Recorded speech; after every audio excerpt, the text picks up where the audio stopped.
철이 액체로 맹렬하게 녹아내리기 시작하는 1538도, 켈빈 온도로는 1800K입니다. 이 끔찍한 지옥의 화염 속에서 분당 수만 번의 폭발적인 회전을 견뎌내는 금속을 만들어낸다는 것은 오랫동안 신의 영역이라 불려왔습니다. 그런데 지금 그 신의 영역에 한국이 발을 들였습니다. 그것도 미국 항공 전문지가 먼저 보도하고 일본 방산 커뮤니티가 발칵 뒤집어질 만큼 충격적인 방식으로. 오늘은 그 이야기 처음부터 끝까지 다 풀어드리겠습니다. 일본 야후 방산 게시판에서 가장 많은 공감을 받은 댓글이 있습니다. 좋아요가 13,000개를 넘겼는데 내용이 이렇습니다. 한국은 어느 순간 소재 기술까지 올라와 버렸다. 이제 단순 조립국이 아니다. 그리고 바로 아래 댓글에는 10,000개가 넘는 공감이 달리면서 이런 말이 적혀 있었습니다. 일본도 아직 완전히 장악 못한 단결정 기술을 한국이 해냈다고? 믿기 어렵다. 일본 네티즌들이 이 정도로 반응한다는 게 오히려 이 기술의 진짜 무게를 가늠하게 해주는 대목이거든요. 그러면 도대체 무슨 일이 있었는지 순서대로 짚어볼게요. 한국항공우주연구원과 한화 에어로스페이스가 공동으로 개발 중인 KTF 5500 엔진 테스트 결과가 미국 항공 전문 매체를 통해 공개됐습니다. 이 엔진은 5,500파운드급 추력 엔진인데요. 숫자만 보면 그렇게 대단해 보이지 않을 수도 있어요. 실제로 처음 기사를 접한 사람들 대부분이 그게 뭐가 대단해? 라고 반응했거든요. 그런데 업계가 진짜로 충격받은 건 추력이 아니었습니다. 바로 내부 온도 1800K였습니다. 이 숫자가 왜 무섭냐면요. 일반적으로 고급 엔진 내부 온도가 1400K만 넘어가도 세계 최상위권으로 취급받습니다. 그런데 한국이 테스트한 수치는 그것보다 400K나 높은 1800K거든요. 쉽게 비유하자면 쇳덩어리를 화산 속에 던져놓고 초당 수백 번씩 망치로 두들기는 수준이에요. 그럼에도 그 금속이 녹지 않고 찢어지지 않고 분당 수만 번 회전하면서 버텨야 하는 겁니다. 그게 엔진 터빈 블레이드의 세계예요. 여기서 잠깐 단결 전기술이 뭔지 아는 분 손들어 보세요. 사실 이 개념 아는 분이 많지 않거든요. 그래서 딱 한 번만 제대로 설명드릴게요. 금속을 확대해서 들여다보면 내부에 수많은 결정 경계선이 존재합니다. 이 경계선이 문제예요. 엔진이 초고온 고속 회전 상태에 들어가면 이 경계선부터 먼저 찢어지기 시작하거든요. 아무리 강한 금속이라도 결국 내부 균열 때문에 무너지는 거예요. 그래서 미국과 영국 연구진이 수십 년 전에 아예 발상을 바꿨습니다. 경계선을 없애버리자. 금속 전체를 단 하나의 거대한 결정으로 만드는 거예요. 이게 단결정 기술입니다. 말은 쉽지만 실제로는 반도체 공정에 맞먹는 난이도예요. 진공 환경에서 쇳물을 극도로 천천히 식히면서 결정이 딱 하나의 방향으로만 자라도록 유도해야 하거든요. 속도 조금만 틀려도 실패고 온도 조금만 흔들려도 전량 폐기입니다. 게다가 재료 자체도 평범한 금속이 아니에요. 레늄, 루테늄 같은 희귀 금속이 들어가는데 가격이 상상을 초월합니다. 그래서 미국과 영국조차 수율 문제로 늘 골머리를 앓고 있거든요. 그런데 한국이 그 수준을 건드리기 시작했다는 겁니다. 이쯤에서 반전 하나 드릴게요. 사람들이 보통 엔진 얘기 나오면 추력에 집중하잖아요. 미국 F135 엔진은 43,000파운드인데 한국 건 5,500파운드밖에 안 되잖아. 이렇게 단순 비교해버리는 분들이 꽤 많아요. 그런데 이번에 업계 전문가들이 진짜 주목한 건 전혀 다른 지점이었습니다. 바로 수명이에요. 기존 군용 엔진은 보통 300시간 안팎으로 운영하면 오버홀, 즉 전체 분해 점검이 필요합니다. 비용도 엄청나고 시간도 엄청 걸려요. 그런데 이번 KTF 5500 테스트에서 목표로 잡은 수치가 2,000시간 이상이었다고 알려졌습니다. 무려 6배 이상의 차이거든요. 전투기 유지비가 어마어마하다는 거 다들 알잖아요. 엔진 교체 주기가 짧아지면 나라 재정이 그냥 갈려나갑니다. 그래서 미국 국방부도 사실 단순 추력보다 유지비와 수명을 더 핵심 지표로 봐요. 일본 방산 게시판에서도 이 부분이 특히 화제였습니다. 한국은 왜 갑자기 엔진 유지비 문제까지 잡기 시작했냐? 이러면 KF-21 가격 경쟁력이 무서워진다. 이런 댓글들이 연속으로 올라왔거든요. 일본 네티즌들이 한국 방산을 보면서 가격 경쟁력까지 언급하기 시작했다는 게 사실 꽤 의미심장한 변화예요.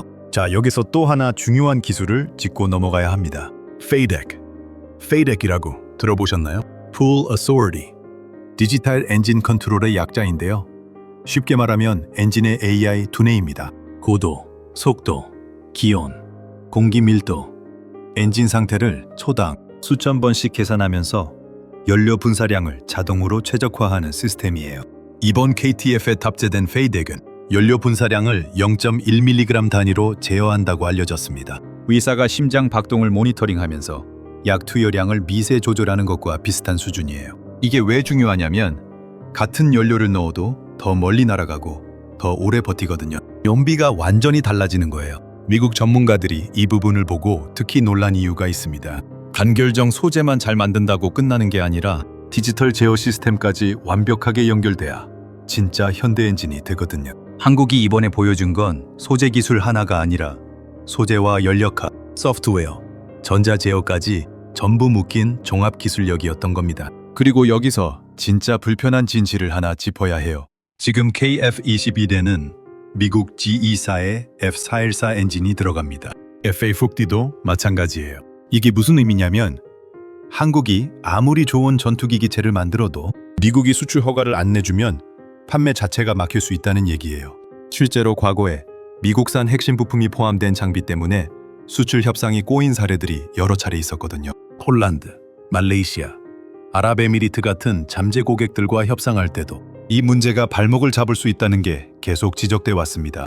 그런데 이번 단결정 고온부 기술 확보는 그 흐름을 완전히 다른 방향으로 틀 수 있는 포인트입니다. 엔진의 핵심 코어를 한국 손으로 만들기 시작했다는 뜻이거든요. 물론 지금 당장 F135급 엔진과 비교하면 체급 차이가 큽니다. 솔직히 그 부분을 부정할 필요는 없어요.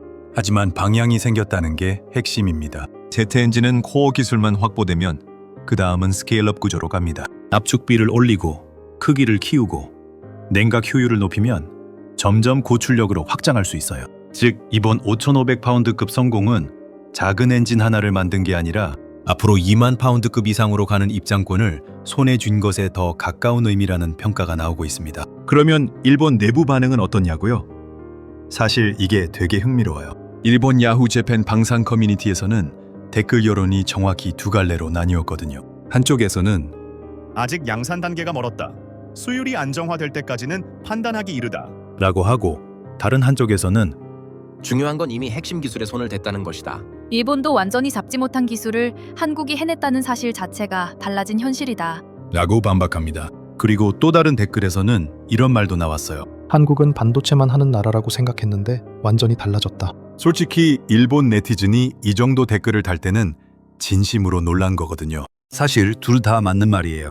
진짜 어려운 건 이제부터입니다. 바로 수율입니다. 단결정 블레이드는 공정 조건이 조금만 틀어져도 전량 폐기예요. 엔진 한 기 가격이 수십억까지 치솟을 수도 있어요.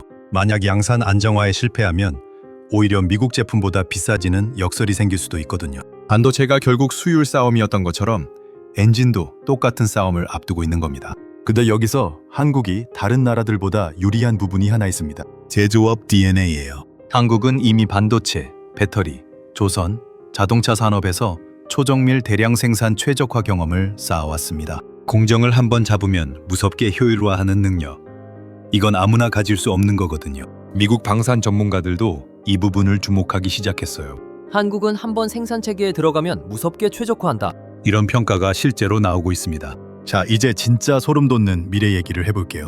요즘 미국, 중국, 영국이 6세대 전투기 엔진에 왜 그렇게 미쳐 있는지 아십니까? 레이저 무기 때문이에요. 미래 전투기는 단순히 미사일만 발사하는 게 아니에요. 레이저 무기, 고출력 전자전 장비, 초정밀 센서를 동시에 작동시켜야 합니다. 그러면 어떻게 되냐면 전기가 엄청나게 필요해져요. 엔진이 비행만 하는 게 아니라 거대한 발전기 역할까지 해야 하는 시대가 오는 거예요. 그런데 전기를 많이 뽑으려면 내부 온도를 더 높여야 합니다. 결국 답은 또다시 1800K 이상이에요. 단결정 기술 없이는 6세대 전투기 경쟁 자체에 낄 수가 없다는 얘기입니다. 그래서 미국이 긴장하는 거고 일본이 술렁이는 겁니다. 그리고 이 기술은 군사 분야에만 연결되는 게 아니에요. 우주 발사체, 극초음속 비행체, 차세대 드론, 미래 발전 시스템까지 전부 연결됩니다. 한국이 지금 잡으려는 게 전투기 부품 하나가 아니라 미래 전략 산업 전체의 핵심 열쇠라는 얘기입니다. 일본 커뮤니티에서도 이 연결고리를 눈치챈 댓글들이 계속 올라오고 있어요. 소재, 엔진, 방산까지 연결되면 일본 입장에서도 긴장된다. 이런 반응이거든요. 한국의 기술 성장을 단순 경쟁이 아니라 산업 생태계 전체의 변화로 읽기 시작했다는 뜻이에요. 물론 냉정하게 봐야 할 부분도 있습니다. 지금 KTF는 아직 개발 단계입니다. 실전 배치까지는 수년의 추가 검증과 막대한 예산이 필요해요. 단결정 수율 문제, 희귀금속 공급망, 페이덱 소프트웨어 고도화까지 해결할 숙제가 산더미입니다. 그리고 미국 GE나 프렛 앤 휘트니, 영국 롤스로이스가 수십 년간 쌓아온 실전, 데이터와 경험은 짧은 시간 안에 따라잡을 수 있는 게 아니거든요. 그럼에도 불구하고 이번에 세계가 주목한 이유는 분명합니다. 한국이 처음으로 그 기술의 문을 건드렸다는 거예요.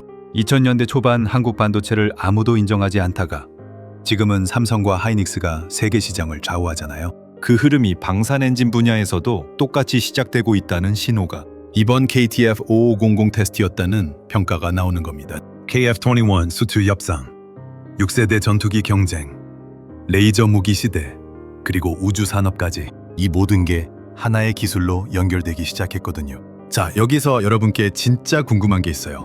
댓글로 꼭 남겨주세요. 한국이 앞으로 10년 안에 미국 의존 없이 자체 전투기 엔진을 완성할 수 있다고 보십니까? 아니면 기술 격차가 너무 커서 독자 엔진은 현실적으로 불가능하다고 보십니까? 엔진 독립 가능하다 또는 아직 갈 길 멀다. 중 하나만 댓글로 남겨주시고 이유도 함께 써주시면 다음 영상에서 여러분 댓글을 직접 소개하면서 깊게 다뤄보겠습니다. 다음 영상에서는 일본이 진짜로 충격받고 있다는 한국의 또 다른 첨단 소재 기술 이야기로 이어가겠습니다. 미국도 완전히 예상 못했다는 그 기술.